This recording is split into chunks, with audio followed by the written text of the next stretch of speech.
Hi there, and welcome to my channel. I am your host, Dancing Johari, and well, I know I'm not in the cafe today, but I really do have a good reason for that. And I want to do a doll in honor of Shannen Doherty. I really want to do a charm-themed doll, though, so why not take one of her most beloved characters, and make it into a doll? So let's make a Prue Halliwell doll. There's a lot to do. We should get started. To the workstation! Welcome to my project box. You never know what you might find in here. And, ooh, it's a Casta Fierce. Perfect. I thought this sculpt would be the best for Prue Halliwell since it seems to already kind of resemble her, minus the green skin in the front. Anyway, so we're going to go ahead and get her down to her bare basics. Prep time. Gotta love it. So off with the hair.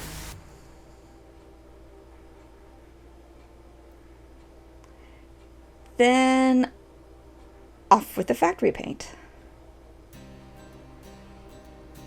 For this, I use 100% pure acetone.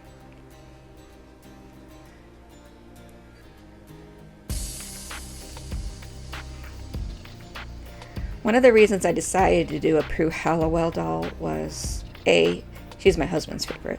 B, she's actually one of my favorites too of the charmed ones, original charmed ones. And C, it just felt right.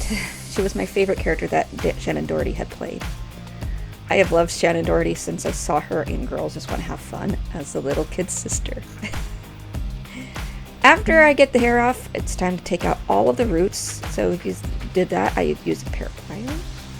Basically, you just kind of scrape around and use that to help tug them out. Then I use the pliers themselves to pull them out of the head. Then I wiped off her face one more time. I'm not going to remove the color for the scalp this time. Instead, I'm going to go over it again because it's faded quite a bit. The reason being, at this point, I wasn't sure what color hair I was going to give her. At the beginning, she looked like she had black hair, but then later on in the series, she had really long, dark brown hair, but not black. So at this point, I wasn't sure which one I was going to go with. After a couple days of deliberation, I pulled out the two and decided to go with the chocolate from dollplanet.com.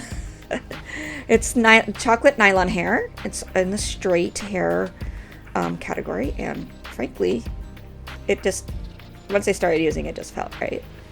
My favorite version of Prue was in this last season where she had grown out her hair. Her hair was a little bit lighter. Her character had found herself. It was just awesome. So, of course, once I get done plugging at this point, I stopped because Casta Fierce had a different kind of hairdo than I was thinking. Prue didn't really wear her bangs like bangs. Back in the 90s, that was kind of a thing. So I gave her a new part. Once I was done completely rooting, I went ahead and glued her hair and using Galaxy glue and switched it around with the paintbrush and let it dry for 24 hours. Now, since I'm going to be airbrushing her new skin tone, it's time to put her head back on and make sure that her hairline is all nice and protected and the hair is covered. Then it's outside for a couple coats of primer and then a few coats of flush tone. It took me a while to build it up. I was having trouble with my airbrush that day. I'm not sure why. But once I got to where I was happy, it was time to hit it with a couple coats of Mr. Super Clear. And then a couple days later, I went ahead and began blushing her. Finally. Yay! For this, I used an oil-free makeup palette. I believe this was Blush and Highlights. It just was less glittery and actually added a more realistic tone to her blushing. Sorry for the skip here. A couple of my clips got corrupted. I guess my batteries were low that day. I've noticed when the batteries get too low, it doesn't record properly. So I started off with watercolor pencils, sketching out her features, blushing in her eyeshadow, and then after a couple coats of Mr. Super Clear, I came in with bolder colors. I'll keep a kneaded eraser handy for mistakes. For her eyebrows, colors, and shape, I use a watercolor pencil. Then, when I was having trouble getting any color to build up on the eyes, I switched to gouache, like I tend to. I get impatient. When I get to the point where this color is just not building up, no matter how much Mr. Super Clear I'm using, it's just time to pull out something else to help it. You can use acrylics. Also, I just like gouache because they dry flat, like a watercolor, and they are compatible with Mr. Super Clear. I mean, acrylics are good too. I suggest modeling paints from your local hobby store if you're going to go with acrylics. So at this point, I'm using a darker blue for the background, and then we're going to use a lighter blue for the details. I found this lighter blue in another gouache palette at my local Five Below store. And so if you have those stores nearby, they are awesome for some of the supplies that you might need. I haven't found watercolor pencils there yet, but finding gouache was like, woohoo! It wasn't a huge gouache palette, but it's enough for starters if you've never had one before. Gouache is like a really thick watercolor, so when it's thick, it's like an acrylic, and then when it dries out, you can reactivate it and it becomes more like a watercolor. So if it dries out, just what I do is I just add in more water and just let it sit for 24 to 48 hours and just let it soak in, and it'll become that nice gelatine-like substance again, and it thickens up. So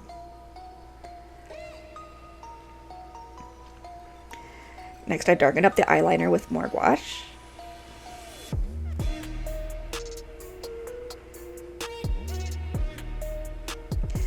And colored in the waterline with a watercolor pencil in red.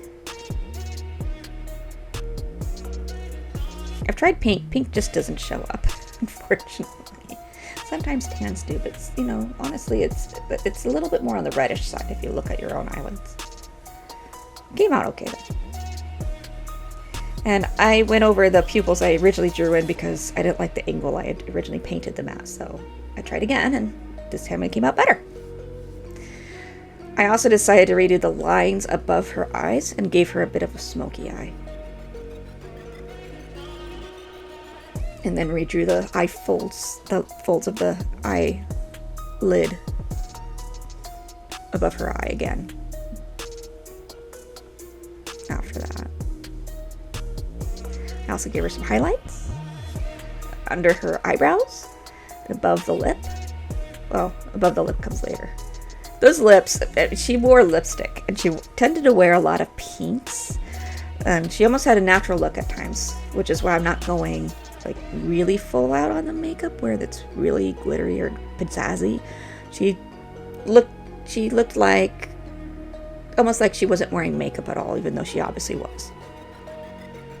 Except for the lips. The lips were usually a pink or red, or close to a red, but I went with a bright pink for this one. It just, again, felt right. There's a highlight for the lip.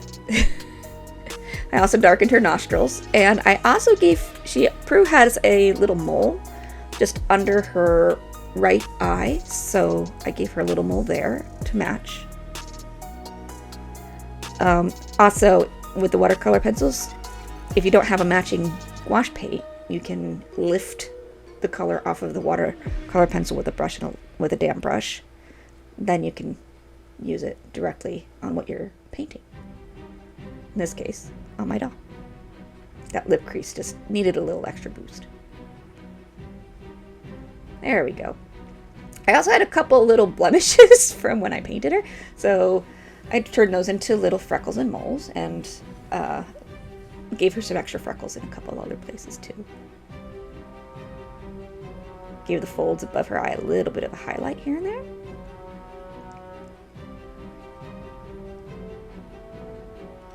And gave her a little bit more depth and dimension with a light gray watercolor pencil, which I lifted off.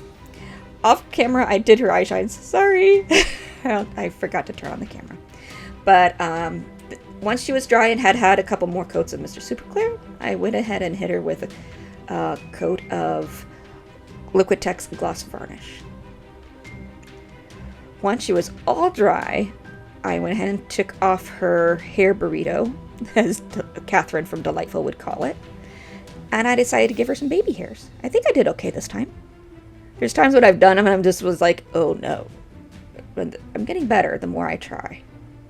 I'm trying to do new things with my art too.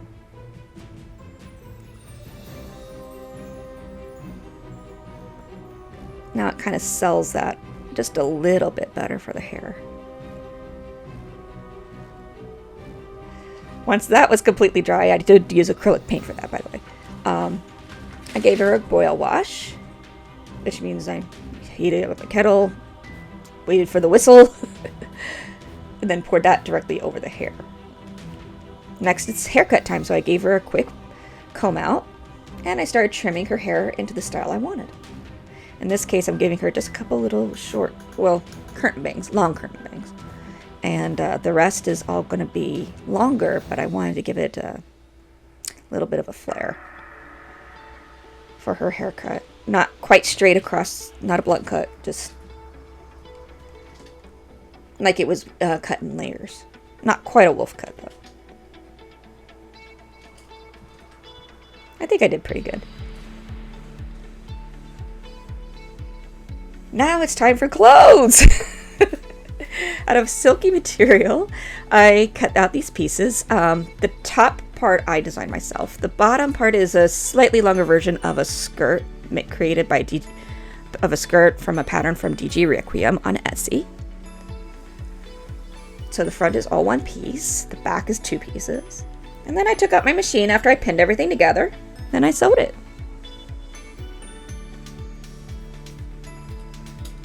There it is. And I added a strip of Velcro to the back for fabric. That looks pretty cute, but it needs a belt. Needs a leather belt. So taking a bit of EVA foam, I painted it to look like leather, and then used Uhu glue to attach the Velcro and the charm, which is going to be a crescent moon, not a half moon. Can you tell I haven't had coffee this morning? Once that was all dry, I put it on the doll. Yes! Then I found some really cool looking lace, and I thought would make an excellent shawl for her. Now, granted, I didn't really see Prue wearing shawls, but she did wear sweaters, so I thought this would be kind of a cool... I didn't want to make her a sweater, so I decided to make her a shawl instead. Next, she needed stockings. The reason being, sometimes the paint chips on the legs. A lot. So I went ahead and sacrificed a set of old pantyhose that I don't wear and made her a pair of stockings. This I hand sewed. It's just too hard to do this by machine, especially if you need to get it right. Once they're all hand sewn, I turned them right side out, tried them on my spare Casta Fierce doll body, and then tried on the shoes that I had bought from Lady Dynamite Creates on Etsy. Those are 3D printed shoes. I used nail products to paint them, gel polish, and no wipe top coat. And then I hand painted on with some stamping paint. Then I made, of course, a book of shadows. We have to have a book of shadows from Charmed. And a podium. It sat on a podium up in the attic, so I made a podium. I used crafting wood that I've got at Walmart. I suggest balsa wood. It's a lot softer and easier to cut. Once it was glued together, I went ahead and painted it so that it would all look like it was stained wood. I also used epoxy sculpt and the bottom part of a table from a spare Harry Potter potion table that I wasn't using for display. And here she is, Prue Halliwell.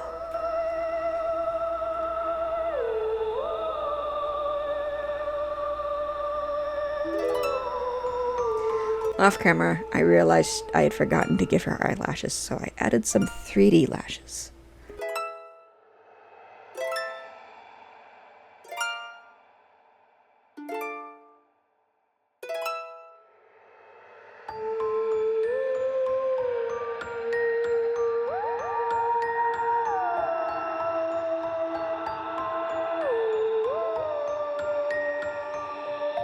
I hope you enjoyed watching Prue's creation, and I hope that you enjoyed how the doll came out. I really did have fun making her, and honestly, I really did admire the actress. Anyway, stay tuned for more potential charm videos. Be safe. What will you create today? Bye.